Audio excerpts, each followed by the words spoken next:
أحمد فتوح يفاجئ إدارة الزمالك بهذا الطلب بسبب أحمد السيد زيزو.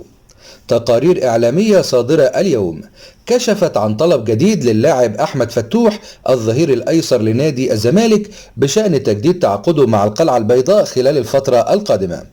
وبحسب هذه التقارير أحمد فتوح طلب من إدارة نادي الزمالك المساواة في عقده الجديد بنجم الفريق أحمد السيد زيزو، وأن يكون عقده الجديد متساوي مع هذا اللاعب من أجل الموافقة على التجديد.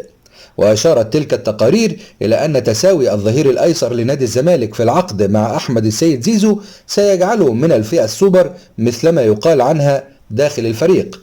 وشددت التقارير على أن ما عطل تجديد عقد أحمد فتوح مع الزمالك حتى الآن هو مستحقاته المتأخرة لدى القلعة البيضاء، ولكن حاليا اتفق الطرفان على التجديد.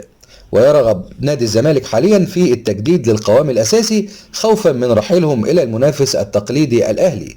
يأتي هذا على الرغم من إعلام مرتضى منصور أن أحمد فتوح قام بالتجديد بالفعل لنادي الزمالك.